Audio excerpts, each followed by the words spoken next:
अपनी गाड़ी के साथ हेल्प कर रहा था। हमारी कंपनी की गाड़ी थी, मैं उसके साथ टायर पंचर था, हेल्प कर रहा था। वो हेल्प के बाद मैं 3-4 किलोमीटर सफ़र किया तो मैंने जब जेब पे हाथ डाला तो मेरे पैसे गिर गए थे। उधर मोटरवे वालों को मैंने बता दिया, वो मोटरवे वाले मेरे साथ आए, इधर इसमें ढूंढा, मेरे पैसे मुझे मिल गए और मैं मोटरवे वालों का शुक्रिया अदा करता हूँ। मोटरवे पुलिस जिंदाबाद।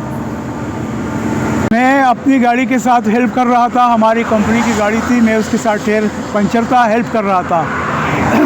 वो हेल्प के बाद मैं 3-4 किलोमीटर सफ़र किया तो मैंने जब जेब पे हाथ डाला तो मेरे पैसे गिर गए थे। उधर मोटरवे वालों को मैंने बता दिया, वो मोटरवे वाले मेरे साथ आए, इधर इसमें ढूंढा, मेरे पैसे मुझे मिल गए और मैं मोटरवे वालों का शुक्रिया अदा करता हूँ।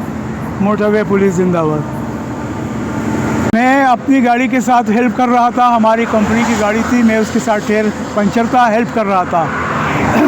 वो हेल्प के बाद मैं 3-4 किलोमीटर सफ़र किया तो मैंने जब जेब पे हाथ डाला तो मेरे पैसे गिर गए थे। उधर मोटरवे वालों को मैंने बता दिया, वो मोटरवे वाले मेरे साथ आए, इधर इसमें ढूंढा, मेरे पैसे मुझे मिल गए और मैं मोटरवे वालों का शुक्रिया अदा करता हूँ।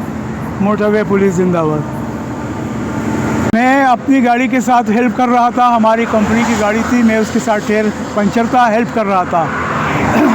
वो हेल्प के बाद मैं 3-4 किलोमीटर सफ़र किया तो मैंने जब जेब पे हाथ डाला तो मेरे पैसे गिर गए थे। उधर मोटरवे वालों को मैंने बता दिया, वो मोटरवे वाले मेरे साथ आए, इधर इसमें ढूंढा, मेरे पैसे मुझे मिल गए और मैं मोटरवे वालों का शुक्रिया अदा करता हूँ। मोटरवे पुलिस जिंदाबाद।